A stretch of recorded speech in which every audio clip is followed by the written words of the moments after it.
Anak ng kilalang pamilya si Stella, kaya talagang sosyal ang datingan nito. Sa kilalang universidad nito nag-aaral. Stella, nandito ka na pala. Kanina pa kami naghihintay. Oh, I'm sorry, I'm late. Wala pa kasi yung driver kanina kaya hindi pa ako makaalis. Naku friend, dapat nga nag-a-apply ka na ng license para ikaw na lang yung mag-drive sa sasakyan mo. Yes naman, mag-a-apply na ako. And 20 years old na rin naman ako. So let's go, baka malit pa tayo sa klase. Kagad namang pumasok sa kanilang kwarto ang tropa. After class nga, nakasanayan na nilang mag-hangout, kung minsan bigla ang swimming, and minsan naman, nagtatry sila ng mga bagong restaurant na masasarap ang pagkain. Marami na ang mga lalaking nagtangkang magpakilala at nanligaw kay Estela.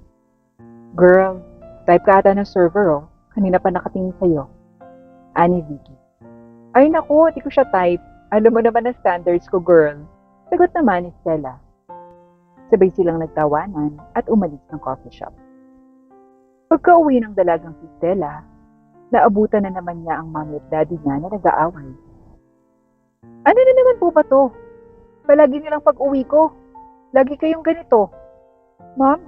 Dad? Sigaw naman ni Stella. Anak, I'm sorry. Hindi lang kami pinagkakaunawaan ng mami mo. Kumain ka na ba? Tanong naman ng daddy niya. Wala na po akong gana. Sagot nito, sabay lakad papuntang kwarto niya. Habang naiwan naman sa baba ang kanyang mga magulang. Kita mo na, pati anak mo, nadadamay na sa pag-aaway natin. Bakit hindi mo ba matigil-tigilan yung pagsusugal mo? Baka sa susunod niyan, bahay na natin ang nakasangla. Galit na sigaw ng mami ni Stella. Panira ka kasi ng mga diskarte ko. Akala mo kasi, laging natatalo. Kakaisip mo yan, ayan, talagang natatalo. Sagot naman ng kanyang daddy. Kung inaasikaso mo na lang ang mga negosyo, at hindi mo inahaluan ng sugal, baka mas lumago pa ang pera natin. Sagot ng mami ni Stella. Hay nako, ewan ko sa'yo, makaalis na nga. Sagot naman ng daddy niya. Kaagad namang kinatok ng mami nito si Stella. Anak, tara na kumain, sabayan mo ako. Kumakatok, sabay sabi nito. Wala po akong gana, ma. Saka, nag-coffee naman po ako kanina. Anak, pasensya ka na kanina. Nadatnan mo na naman kami ng daddy mo na nag-aaway. Ano po bang bago, mami? Wala naman eh. Di lang ako masanay-sanay sa mga nangyayari. Hindi na pinilit nito na kumain pa si Stella dahil alam niya ang ugali ng anak niya. Kinabukasan naman, ay maagang umalis ng bahay si Stella dahil kikitain niya ang kaibigan niya sa isang sikat na restaurant. Nakatanggap din siya ng tawag sa mga ito. Stella, change time tayo. Mamaya na lang tayong lunch magkita sa bagong restaurant. Ha? Bakit? Nakabihis na ako ng maaga eh. Sila mami, di pa umaalis. Baka tanongin na naman ako saan pupunta weekend. Wala naman tayong pasok. Sige. Gawin mo ng paraan yan Message mo ko. Okay, girl. Lumabas na muna ng bahay si Stella para maglakad-lakad. Nang dumaan ang isang grupo ng kalalakihan sa harapan niya. Hi miss, anong pangalan mo? Ha? Tigilan niyo nga ako. Wala akong oras sa mga tambay na tulad niyo. Masungit na sagot naman ni Stella. Aba pare, sungit naman ang babaeng yan. Akala mo naman napakaganda talaga. Di ka na nga, tayo makapagkilala dyan. Kaagad namang nag-aalisan ang mga ito palayo. Mga panira ng araw ko. Saad niya sa kanyang sarili. Ihikan pagdating sa lalaki si Stella, kaya palaging ganun ang nangyayari kapag alam niyang tambay o di kaya itsurang mahirap ang mga lalaking lumalapit sa kanya. Pumasok naman sa bahay pagkatapos si Stella at saka nag-cellphone sa kanyang kwarto. Lumipas ang ilang oras at paalis na rin si Stella. Mami, alis na po ako. Okay anak, take care. Nakarating naman kaagad si Stella at Vicky sa restaurant na kanilang dinayo. Napag-alaman nilang kaka-open lang noon at gusto nilang tikman ang mga pagkain dito. Excited na ako. Sabi sa social media, masarap daw dito at affordable. Oh, that's good. Lumapit ang isang waiter sa kanila. Maputi at chinito ang waiter at talagang gwapo. Good morning ma'am, ito po ang menu. Kinuha naman kaagad ni Stella ang menu, saka tumingin ng pagkain doon. Girl, anong sayo? Sa akin, I wanna try yung macaroni salad at isang blueberry cheesecake. Aning Stella. Sa akin naman yung seafood na best seller. Okay ma'am, sagot ng waiter. Grabe ang pogi ng waiter na yun. Pogi nga, mukhang wala namang pera. Tingnan mo nga, waiter lang ang trabaho. Grabe ka naman, Stella. Cute nga siya eh. He's not my type. Mas okay yung financially stable. Kaagad namang dumating ang mga pagkain na in-order nila nang biglang magpakilala ang waiter kay Stella. Hi ma'am, I'm Jared. Pwede ko bang malaman ang pangalan mo? Sagot nito. Aha? Para saan? Ganito ba sa restaurant na to, hindi ang pangalan? Umamaya pa ni Stella sa binata. Girl, tama na. Pagpipigil naman ni Vicky. Ma'am, I just wanna know your name. Napansin ko kasi kaagad yung ganda mo, pero hindi ko akalain na masungit ka. Sagot ni Jared.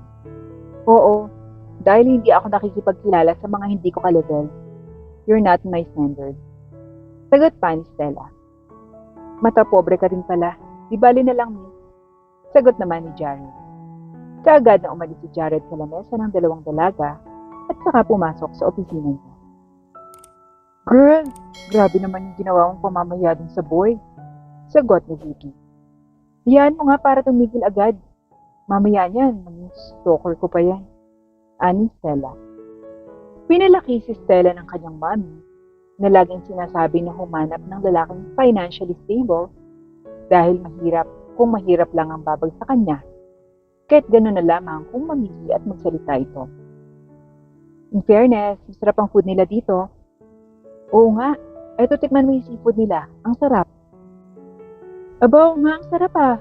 Mukhang mapapadalas tayo dito ah. Okay lang, malapit lang din naman sa school kaya caring-caring. Sagot ni Vicky.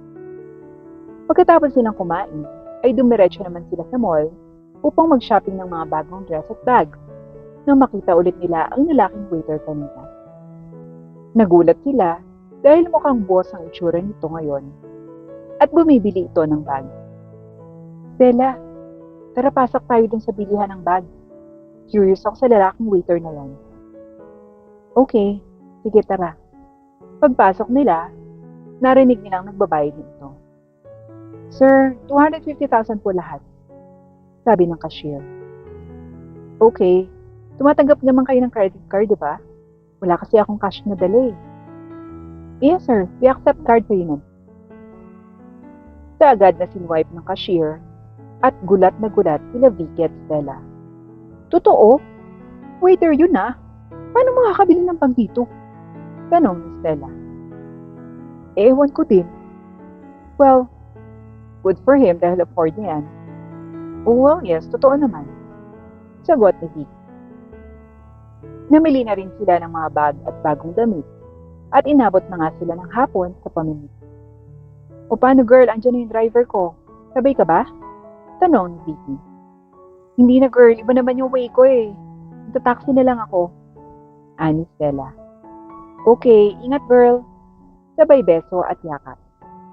Nasa entrance naman si Stella habang naghahantay ng taxi nang makita niyang dumaan ang isang magarang sasakyan at driver nito si Jared na lalo niyang ikinagulat. Maya-maya pa ay dumating naman ang isang taxi at agad na nakauwi sa bahay nila si Stella. Nadatna na naman niyang nagtatalo ang kanyang mga magulang. Ano? Ubusin mo na ba yung pera natin? Tanong ng mami niya.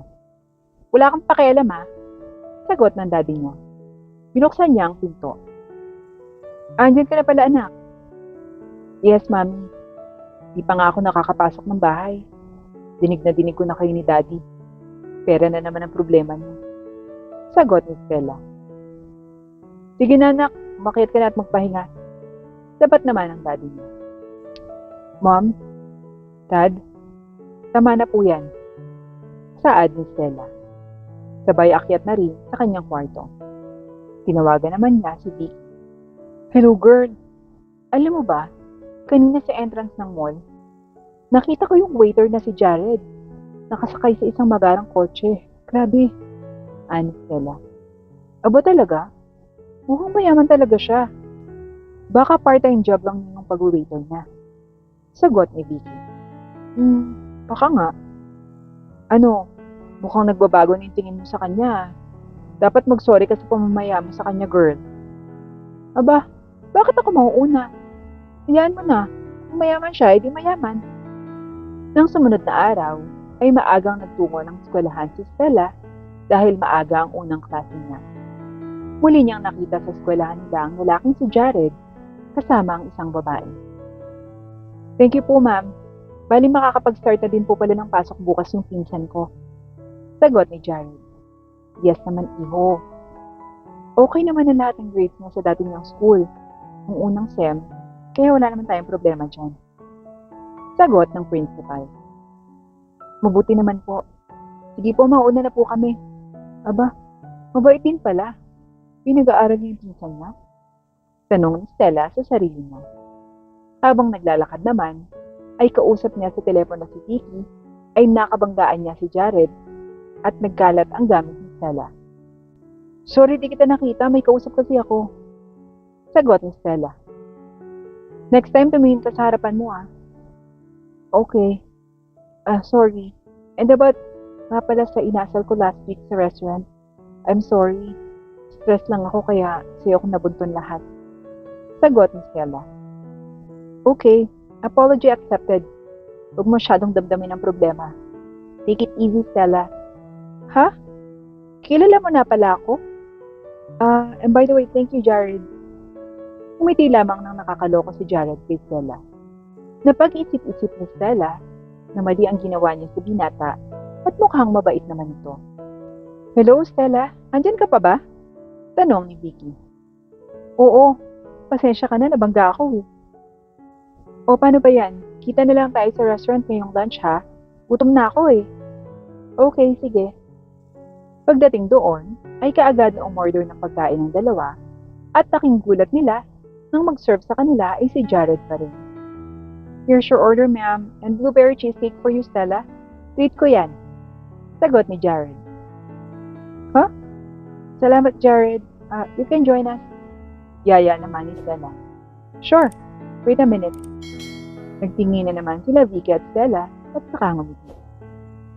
By the way, matagal ka na bang nag-work dito? Tanong agad ni Vicky. Well, oo. Honestly, I'm the owner of this restaurant. Habang nag-aaral ako dati, sinikap ko ring ipatayo ito. I like cooking din kasi. Oo, grabe ang galing mo ah. Pati ni Vicky. Wow, successful ka naman pala. Basta may tiwala ka sa sarili mo, makukuha mo yun. Kaya ako this time, di ko susukuan yung babaeng nagugustuhan ko. Sabay tingin kay Stella. Ba't sa akin ka nakatingin? Gusto kita, Stella. Ewan ko, pero di ka mawala sa isip ko. Ani Jared. Ako? Nakakagulat ka naman. Pwede ba kitang ligawan? Ha? Pwede naman. Kinikilig na sagot ni Stella. Wait lang, may kukunin ako. Paalam ni Jared. Kaagad nitong kinuhang isang bouquet ng bulaklak. Flowers for you, Stella. Oh, thank you. Kinikilig naman ako sa inyong dalawa. Andy. Gusto kong mas makilala pa kita, Stella. Sure, ikaw din. Di nga nagtagal, ay naging magkasintahan ng dalawa dahil mas nauunawaan ni Stella ang pagmamahal at nakilalang mabuti ni Jared si Stella. I love you, Jared. I love you too, Stella. Sana palagi tayong ganito. Masaya lang. Ayoko ng katulad nila mami at daddy. Madalas mag-away. Ani Stella. Hindi mangyari yun. Mahal na mahal kita. Sabay halik ni Jared sa noon ni Stella.